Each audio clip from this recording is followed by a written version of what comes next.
Welcome to the Nerd Party. Oh, Miles here.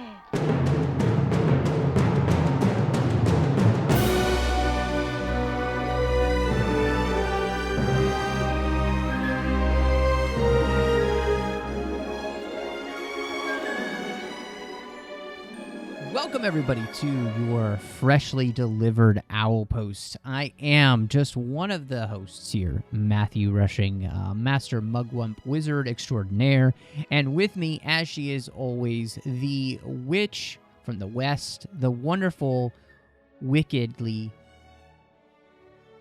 weirdly fantastic I was wondering where we were going with this. Andrea Coffman. I started running out of W words, and I was like, brain, please keep... No, dang it. You brought it back together.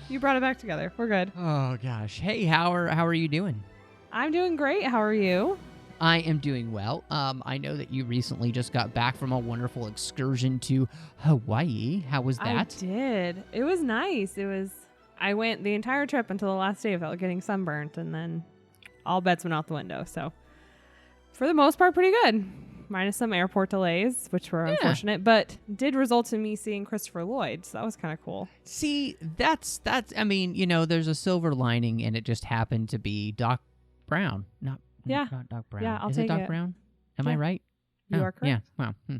Everybody's yelling right now at their iPods. How stupid are you? Why don't you remember What have you that? never seen Back to the Future? Oh my gosh. Yes, I've seen Back to the Future many times. I just, sometimes. But the problem is I'm really too focused on Harry Potter and our chapter this week, the Deathday Party. And before we dive into that, make sure you check us out everywhere. We're all over the place. We're on Twitter at Join Nerd Party. We're also on Facebook at facebook.com/The Nerd Party. We're also just on the web at thenerdparty.com. Maybe you'd like to write us an email, which means you could go over to thenerdparty.com/contact, choose a show, choose Owl Post, and that'll come to Drea and I. And we're on Facebook, where like I said, we post our shows on the Facebook group that we've got. Make sure you check that out. It's a great way to contact Drea and I and tell us what you think of our episode and what you thought of that chapter and all of that stuff. We really do love interacting with you guys. It's one of the most fun things about doing this show. And Drea, speaking of places you can find us, you can also find us on Apple Podcasts. And, of course, you can get us wherever you get your podcasts, but Apple Podcasts is kind of the place, if you wanted to review us and rate us and help other people find the show, still, that's the best place for people to find podcasts is through Apple. And we actually have a new review, and I wanted to call that out. From Frederick. See, so much exciting things happen when I'm on vacation. I know. But what was so awesome is they said exactly what I was looking and hoping for. 5 stars. They said, I just traveled from San Diego to International Falls, Minnesota, which that's a drive. And I was desperate for a good podcast to listen to on the drive, preferably Harry Potter podcast. Boy, did I hit the jackpot after several others and being disappointed in one way or the other, mostly by the take on the books from the other hosts, occasionally the podcast format. I stumbled upon the glass slipper of Harry Potter podcasts. Thanks, you guys.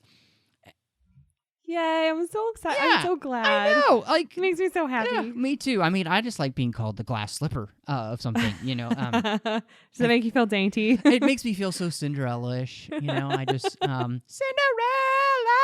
Cinderella! Man. But thank you so much. And yes. I'm so glad we were able to help you kill that time, because that is absolutely. quite a haul. Yeah. Well, and take Frederick's lead. Go over to Apple Podcasts and give us a star rating and review, and we'll definitely mention you on the show. So You could be famous someday. you could. To people who are driving from San Diego to Minnesota. Everybody wants to be mentioned on Owl Post. It's like, I'm just waiting for Jay-Z to give us that review so we can be Chrissy like, Teigen, yeah. I'll take it. Heck, I have to Christopher imagine she Lloyd. likes Harry I mean, Potter, come on, right? guys, what are you doing? All right, let's talk about something fun. How about a Deathday Party? Yeah, as fun as that sounds. And Yeah, doesn't it just sound like a blast? It does sound like fun to talk about it. I mean, I had forgotten about this whole part until I was rereading this chapter, and then I was like, oh, yeah. Yeah, they take their parties dead serious. Literally. Yeah. Absolutely. So one thing that really jumps out to Are me so bad. was terrible puns. That's why we're just going to pass over it. I'm not editing that out, though. You just thank you, listeners. You're going to thank me. The first paragraph of the chapter talks about Ginny, who's looking a little peaky, which I thought was interesting. Which, I don't know. Maybe that will have some ramifications later on. But Percy, her older brother, makes her take some potion that Madame Pomfrey's been making for some of the students who haven't been feeling well. And, I thought that was interesting because, again, like you, this is a chapter that's not a part of the movie. They don't add a lot of this in there. There's very little that happens in this chapter that happens in the movie. And so like almost none of it, actually, exactly. In fact, it's only the very end of the chapter, really, when they're walking in the hallway. That's the only part that's like the only thing. So, and it's because you have to have it, right? They had to add it somewhere. I also really like that. She talks about the fact that Oliver Wood's obsession with practicing early, even though it's been torrentially raining in Scotland, where the castle is, which is quote unquote Scotland. I love that he's been making them just continue to practice in the rain, which is pretty funny to me. Yeah, and it's just kind of playing off the last chapter or the chapter before. It's been a little while, so forgive me if I mix up those chapters. But where he's obsessed with Harry, like with being early and winning, and I think this book, Oliver Wood's last year at Hogwarts, is this book. I think you're correct. I could be wrong. We could be wrong. Let us know. Let us know, please. And I think that's part of why he's so obsessed, because he feels like it's his last chance, like his last shot. But yeah, I think it just continues to drive home that character of him, that he's just totally obsessed this year, and it really does start to get in the way later on in the book, in this chapter even, as to what's going on. So I really enjoy how neurotic he is. Yes. He's very dedicated. Yes. And it's something that's really interesting because it leads to a part that is pretty interesting with the series itself, which is we get a further look at ghosts because of this. And Filch, which we haven't had before. And I think that's something that I find really fascinating about this chapter, is that because Harry's been doing all of these things and been so busy with Quidditch, he comes in soaking wet. Of course, unfortunately, that means that he's been tracking mud in, and he gets caught by Filch, who brings him to his office to write him up. And he rudely interrupts a conversation that Harry was having with Nearly Headless Nick. Yeah, I was going to say, before we run into Filch, though, we run into Nearly Headless Nick, which is one of those things. I think we talked about it in when we were talking about the first book, and we first sort of met Peeves, who was causing all the trouble outside the west wing of the third floor of the west corridor or whatever. But I remember in the books we get so much more of the ghosts, and they're their whole like culture, whole personality. They have a whole thing going on with them, but I really miss and wish had made it to the movies. I mean, I know why it was really easy to cut out, but it's such an interesting perspective on ghosts just living as beings, around. But I just remember it made me so sad. The Nearly Headless Nick cannot join the Headless Hunt, and he's just so distraught because his head is not completely parted company with his body. I thought that was so sad and poor. And then Filch comes in kind of like a jerk and interrupts the whole thing. Well, what I think is so interesting is, it's one of those things that's missing from the films, and then it hurts them later on because the ghosts and why somebody can become a ghost and all these kind of things gets lost, really. And I think that's sad because it is kind of an important thing. And by building that in here, by giving you a little bit more insight into the ghosts, once you take that out of this movie, you can't do that later on because you don't have the foundation anymore, really. And that's one of the things I love about the depth of the books is that she is willing to explore these things, but she doesn't just explore things for no reason. This will be something that comes into play quite heavily later on in the series. But I'm thinking specifically like book 5, where it's really important by the end, and Book 7. Yeah, book 7. So It's very, very late in book 7. Absolutely. So I think I really like that, and it makes this chapter. The thing about this chapter is there isn't a ton that happens, but it's just a great chapter to read, to delve further into the world which she's creating. And well, again, it's another way we get that Harry perspective of someone from the outside of the wizarding world having a different approach to a group within the wizarding world, like we see with, him talking to house elves, and we see him talking about people of non-pure blood, and like that whole how Harry just treats everyone with respect and equal. Like he feels really bad for Nearly Headless Nick here because he really can't achieve his goal because there's no way for him to detach his head now that he's already dead. He really wants to help him, like that genuineness and that humanity in Harry. Again, it's just another group within the wizarding world that we see this sort of discrimination. We see that discrimination against that group of ghosts. Most of them ignore them, or they yell at Peeves all the time or whatever. So it's another way that is driven home across the board for Harry, and it's an opportunity that by not having him in the movies we miss out on. And I think you make a really good point, that this is another place where Harry shows his quality, where he's curious about the world that he's a part of now, and in a way that a lot of other people aren't. And I think that is really cool. And that's one of the hallmarks of Harry, is his curiosity, that, of course, a lot of wizards don't have because they've kind of grown up with the prejudices handed down to them. And, even in some ways, Harry's better at this curiosity than Hermione, because Hermione will just go read it in a book. Harry has this thing where he'll actually just talk to people, and kind of treat them like normal people, even though he's talking to a ghost. And that's so funny. Yeah, which is, absolutely. Yeah. He has this whole conversation where he's starting to feel bad for a guy that's dead. Because he can't help him cut off his head. Right, exactly, which is just funny when you say it out loud.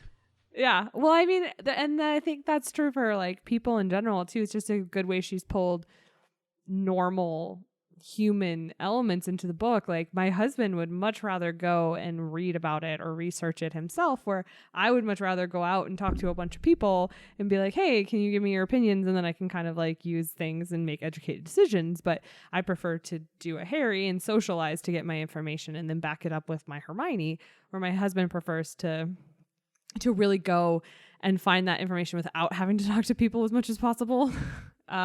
So it's just another way that it's like very human of her to incorporate these things, and for him to just sort of feel and learn about the culture. And it tells us about the culture without it being like overly expository and in your face. Like, this is what the book said, it really it's a really good way that she uses this like kind of like technique. Yeah. Well, and it's really fun because, Harry is in Filch's office because he gets pulled in. He's going to get written up. He's expecting he's probably going to get detention because he's made a muddy mess.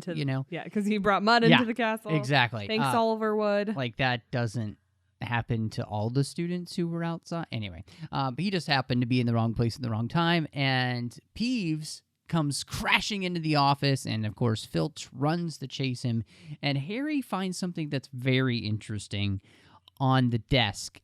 Now, he's not snooping, it just happens to be on the desk. He's in the office, and before he sits down, he sees this from Kwikspell, which is a correspondence course in beginner's magic.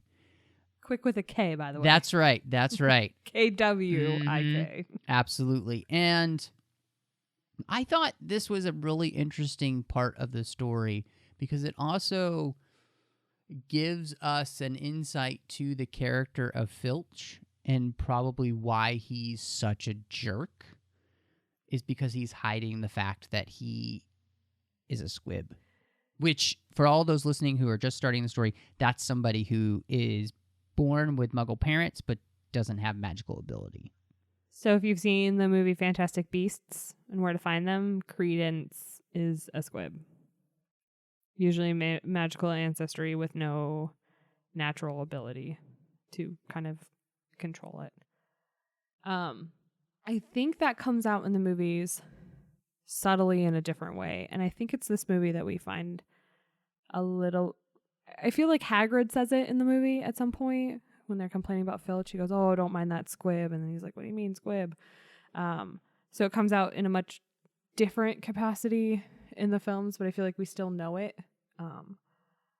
But I feel like you really get the impact of what that is a little bit more in the readings, because Filch he freaks out when he finds out that Harry saw the letter. He's just like, "I won't write you up if you don't tell anybody what you saw." And Harry was confused. He was like, "Well, I'll take the deal because like, okay, it's fine."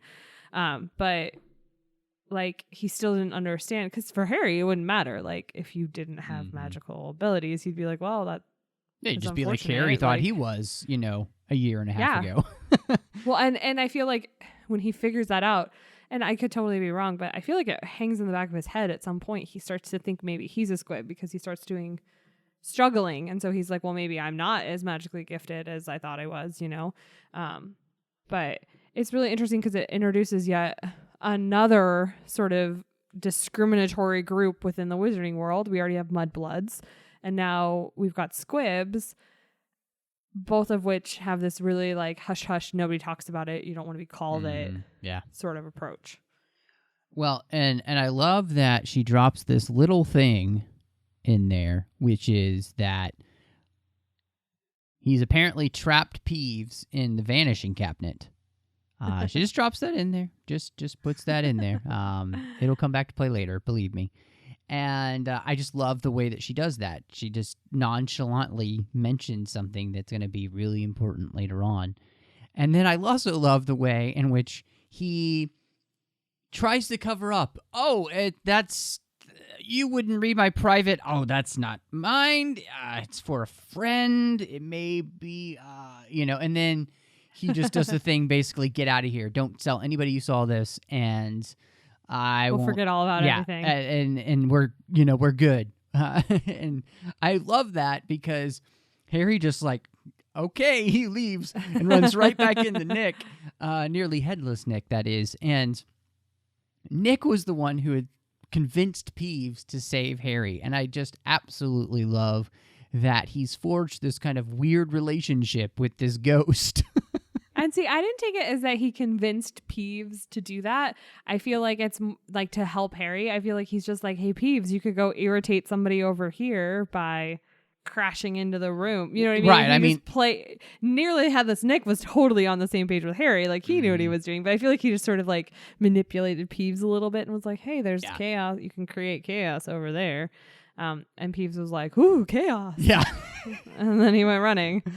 Absolutely. No, I completely agree with you. And it's just so funny because Harry is talking with him and he's like, man, I really wish there was something I could do. He's like, well, Halloween is my 500th death day. You could come to my party. And Harry's like, "Oh, well, yeah, okay, sure. Okay." And he's like, "Oh, and then you can bring Ron and Hermione too." So they get, roped into this, which Hermione thinks is fascinating. She's like so excited to be able to see what it's like a ghost community, basically. And Ron is just like, "What?" Yeah. Okay. Ron's like, "But we're going to miss the pudding at the festival, the Halloween festival." Priorities, man. Yeah. Priorities. Well, and this is the thing that was so interesting was just, being at the Deathday Party and kind of seeing what this ghost community is like. They have a party. They have apparently really screechy music that sounds like nails on a chalkboard, which means I would not be able to be there. Yeah, me either. And then they have a table of food set up for them, and it's all rotten. So that, I loved that. It's so pungent It's so pungent that they can almost taste it. Like, that's kind of gross. It's super gross, and it just sounds like the worst party ever. Like the worst party ever. Well, and I mean, then they do meet Moaning Myrtle, and she feels like she's being insulted, even though she's not. And, of course, causes another scene. And I like that Peeves makes it even worse by calling her Spotty, which in Britain means that she's got pimples. Aww, and I didn't know that. Yeah. So I just... It becomes kind of a cluster mess for the kids, and they finally, get to leave. And by the time they're leaving, Harry starts hearing the weird voice again about how it smells blood, and like they were running to follow the voice, and of course Ron and Hermione aren't hearing anything. They're just running to follow Harry, and they run to between the wall, between the torches on the wall. It says, "The chamber has been opened. Enemies of the air, beware," written in blood. And of course, Mrs. Norris is hanging in there. And that's how the chapter ends. Like, bum, bum, bum. Well, the chapter ends with Draco being a little butthead. That's true. And making some snide comment about mudbloods. So that's actually how it ends. Can we just... That guy... That kid, I swear I hate that kid. Yeah. I mean, I hate that guy. I think it's valid, So I think it's valid. At least at this I point think in the series. Yeah, I think I'm supposed to hate him. I feel like I hate him way more in the books than I did in the movies. Like, I hate his little blonde face in the movies, but in this book, I just... I feel like that one of the things that she's able to do in the books is to create a Draco that, because you're not looking at a kid, the things that he says and does come off worse. Yeah. And I think you're absolutely right that you do just like loathe this little snot, I mean, you just want to be like, smack, like backhand him every time he says something snotty. Yeah. Well, I also feel like in the movies they toned him down a little bit. Like, not a lot, but a little bit. I feel like there's a little bit of it that's kind of reeled in. Yeah. It comes across as a little more arrogant. Like, it comes across a little more ignorant than arrogant in the movies. Sometimes, yeah. Like that's just he's just doing what he knows versus like intentionally being incredibly rude and racist. Like in the book, it comes across like he has intention behind what he's saying and doing. Where in the movie, you more kind of chalk it up to breed, if you will, like his environment and what he's grown up with. So yeah, but man, I hate this kid. Well, and I mean, so much. I'm thinking even specifically this movie, some of the lines he has are just funny. Like when he is talking to Crab and Goyle, and he's like, "I didn't know you could read." Yeah, like that's a great line. I use that on people. Hilarious. I know. I use it. It's so good because I use that GIF all the time. I didn't know you could. I feel like too. I read somewhere that line was completely improv. Like he had forgotten what to say, and he just like looked at him, and he's like, "You can read." And they were like, "We'll go with it. It's good. It's awesome. We'll take it. It's absolutely awesome." So. Yeah, this is a great chapter because it gives you an opportunity to dive into the wizarding world and other parts of the wizarding world that are going to be important later on. She's using this as a foundational building moment. But of course, it ends with a big moment in the book's plot really being moved forward as everything that's going to go down starts to go down in this chapter. Yeah, like this is like the critical moment where we start to realize what this whole thing is about. Yes, we have reached critical mass at this point. Like, yeah, so something like that. Yeah. I mean, anyway, we're close there. Yeah.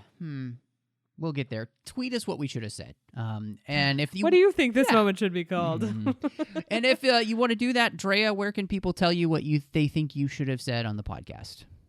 You can find me on Twitter at PCFChick, or you can see all of my random bored airport pictures on Instagram at Drea Coffman, and it's Coffman. Yeah, so come see all of my Hawaii pictures and or creepy stalking of Christopher Lloyd.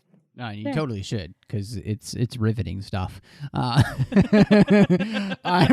on Twitter at MattRushing02. I don't know if I have anything quite as riveting as following around Christopher Lloyd, but I am on Instagram at MRushing. You can find me here on the network doing Aggressive Negotiations with John Mills, where we're talking Star Wars. We have so much fun on that show. I hope you'll check it out. If you like what we do here, I think you'll like that show, because we don't walk through chapters of anything, but we do walk through everything we can think of Star Wars-wise, and so definitely check it out. You can also find me on the Trek FM network. I'm doing a few shows there. I do The Orb with Chris Jones about Star Trek Deep Space Nine, and then I also do the General Geek Show over there, the 602 Club, and we talk about everything we can, geekdom, fandom-wise. We've done all the Harry Potter films. You can check that out. Drea was on a bunch of those episodes, as well as so many other things, so I hope you'll do that. And then I have one last show, and that is called Cinema Stories, and that can be found, as all of these can, on Apple Podcasts or anywhere else you get your podcasts, and that is all about film through the lens of faith. And we have 3 episodes out now, one about Guardians 2, one about Wonder Woman, and then the live-action Cinderella. So I hope you'll check that out. Well, thank you so much for checking your Owl Post. Mischief managed.